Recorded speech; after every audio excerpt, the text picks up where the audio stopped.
Okay, Lady Ada, what is this? Well, it's chilly outside, but inside it's toasty warm as we do our weekly show and tell. It's me, Lady Ada, here at the Adafruit factory, where little elves are making electronics and testing them and manufacturing them and shipping them and documenting all that good stuff that you love. Shipping them out to you right in time for the holidays if you order real fast. But tonight we're gonna sit at here and get cozy while people from around the world come by and show us their electronics projects or hacking projects or making projects or 3D printing projects or crafting projects, whatever it is that they're making at home or at work or for fun. We'll kick it off with some Adafruit peeps, and we have some other people who just come by. Join in. We have some room, and we'll get out of here at 7:50 in time for our next show. So let's start with Noah and Pedro. What is the holiday-themed 3D printing project this week? Yes, hello everybody. Yep, so these are some last-minute Christmas trees that are 3D printed. So these are like these very thin-shelled, sharp, pointy shells that resemble Christmas trees. So yeah, we have two different versions here. We have this version, which is printed in one color. I like this version because you can squish it, but it's fine because it's Indiflex, so it pops right back. Yeah, so you can do some nice Neopixel diffusion. We also have, man, that is too bright. We also have this 3D printed mount for the Circuit Playground Express. That's what's under the tree. So you got 10 Neopixels on board, really nice and shiny. There's also room for a 500 milliamp battery, or you can just plug it in via USB. So this is a nice mount. It doesn't require any screws. It just kind of has these tabs on the side that hold the PCB in place, which is really nice. And we've been playing around with a lot of dual extrusion this year. So this one is dual extruded. So you got some transparent PLA mixed with some nice black PLA. These are up on Thingiverse and GitHub. So you can grab these files if you guys want to 3D print your own. It's been an awesome year. I wish I had some better words to say other than thank you. Yeah. That's the best thing to say. That's the best thing to say. Yeah, and thank you for a fantastic year showing and sharing stuff, the weekly show. We see so many cool projects that people do because you decided to show them how to build them. So thank you, Noah and Pedro. Well, thank you. We appreciate it. Yay. All right. Thank you both. Mike B. Mike B. You ready? You want to show your? Yeah, sure. Okay. Okay, so on request of our host, I did this epic guide on called Make It Talk. It's about using speech in your projects without necessarily probably going to like a little Linux board and doing text to speech. And people say, and then phones ring, that Arduino projects really don't have the horsepower to do that. But no, the current Adafruit boards with CircuitPython absolutely can handle voice.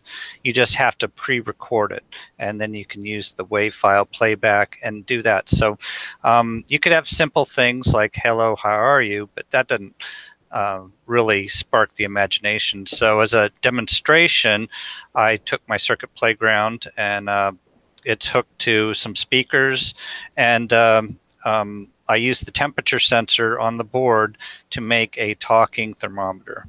And you could do a clock, or you could do humidity. You can do any, you can have it say any kind of sensor readings you want to, and you don't have to look at a screen or anything. It just reads it out to you. So let's give it a try here.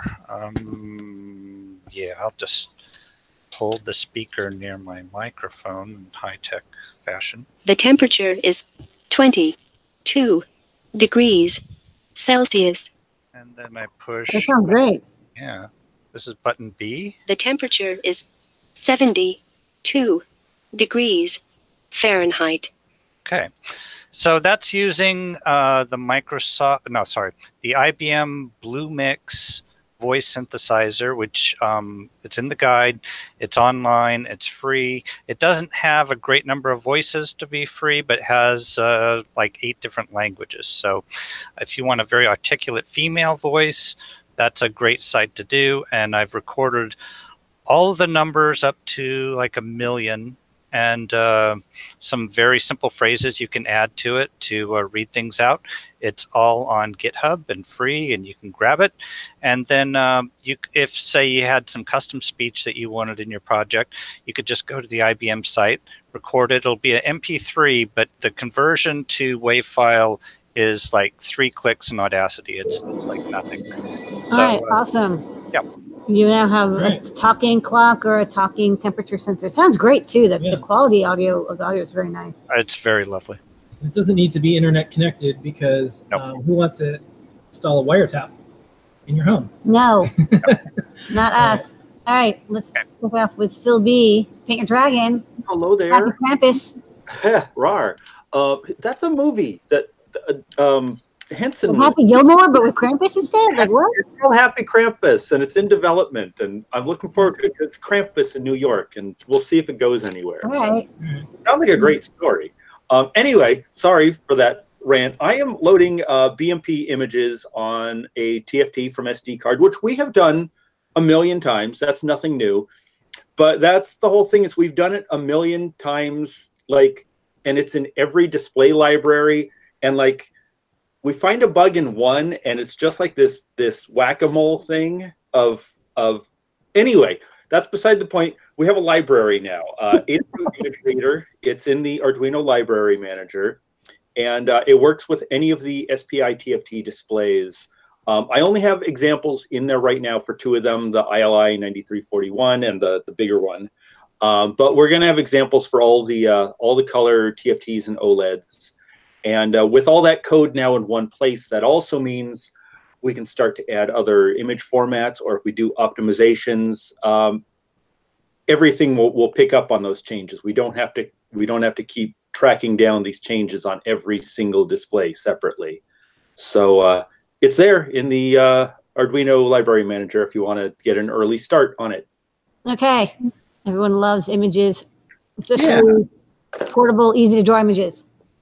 That's the plan. Yep. Very exciting. All right. Thanks for the update. Sure. Pixel Dragon. Pixel your dragon. Okay. Let's go to Erin. Erin. Hello. So today I have a couple of different pretty snow fairy crowns that I've been working on to show off. This one is pretty simple to make. It's got a Neopixel strand just kind of wrapped, and now it's in my hair, wrapped around the crown, which is just made from stuff that I got at Michael's or had in my drawer.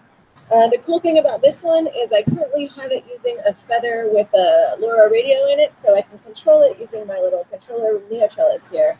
So as I push the buttons on the crown, it'll do different gradient animations. It'll do, let's see if I can make it do rainbows. So this is pretty fun. I'm doing kind of a couple of different costumes. I've actually made 3 of these.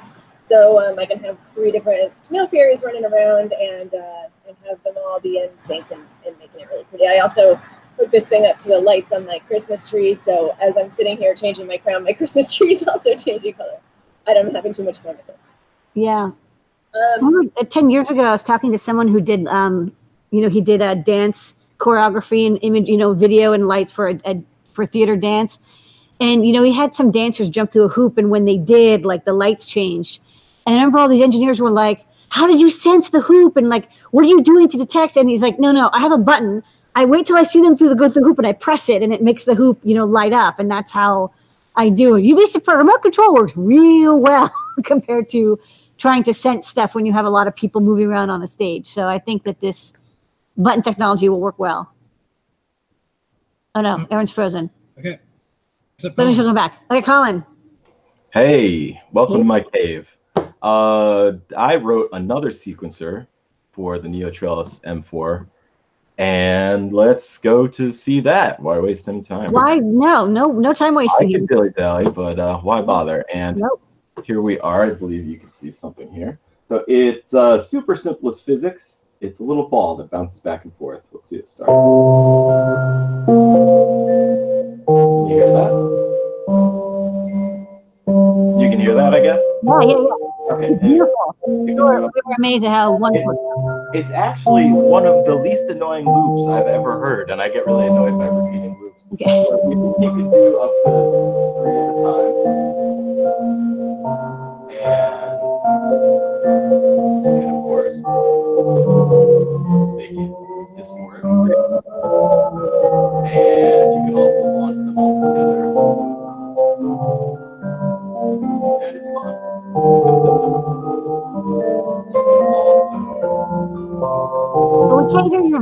we can hear these beautiful sounds, which is great. Oh, you couldn't hear my voice? Sorry. No, but we can tell what you're doing. Yeah, you get the basic idea. Yeah. Yeah, it's fun and it doesn't annoy me. I like it. Usually loops annoy me a lot, and it's fun to play with. And you can make little generative, experimental, minimalist compositions with it. It sounds really good. And that's using the audio library, or how are you generating the sound? That's using MIDI, actually, I admit. Oh. Yeah, that's an outside source. That's a little Arturia Wurlitzer emulation. Okay, well, people can add audio library if they want, or they it's easy. You just comment out the line and it'll do the same thing right on board.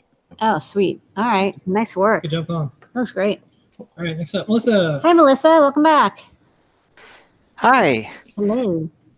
So I just created this last night. It's just a little text scroller here that I created with the alphanumeric display and I just throw it on the back of a hallowing here. Yeah. Oh, that's cool. That's what it's there for. Yeah. And thank you for the hallowing, by the way. Yeah. And so you just type in a string and it just kind of goes along and displays the characters and just scrolls it and then loops along. How are you liking CircuitPython? Oh, it's nice. I hadn't done much Python before this, just a little here and there on the Raspberry Pi. Mm-hmm. But I like CircuitPython a lot. Yeah, it's like really easy. I like how the font's built in even, so you're just like print a string and it's like, okay. I mean, it took me like 20 minutes to throw together. Yeah. Awesome. All right, we got a badge. You can take that, wear that to an event, scroll some text. Good idea, yeah. All right, nice work. And if you want a show and tell sticker, email support@adafruit.com and we'll send you a scene on the show and tell sticker. Okay, thanks. All right. All right. Thanks for sharing the project. When you tweet and we see these, we always get really good ideas when we see people doing stuff with CircuitPython. So thanks for that. Yeah, you're welcome. All right, next up, Chris. Hey, Chris. Hi there. So what I have has been something that I've been working on for the past couple of years, just off and on since it's not my day job. So I'm going to share a few pictures of it first, just kind of give a little history on it. So I found this antique Art Deco radio from the 1930s. And I'd seen some projects on Reddit where people had retrofitted them with like a Raspberry Pi for streaming music. And so I gutted it. I wish I had a picture. I apparently didn't take one of like all the vacuum tubes inside and everything, but it was really cool. So there's just kind of progress as I took it out. It had this blown out old electromagnetic speaker in it. So I replaced each part and replaced the guts with some boards here. So I've got a Raspberry Pi with a hi-fi berry on it that is powering on our Arduino Uno with a Spectrum shield to do analysis. I was trying to figure out something to do with the porthole on the front. And so what it does is it's got the little Neopixel rings, which were the perfect size for this porthole. And it does music visualization based on the audio that's fed to it. So let me see if I can successfully live demo this.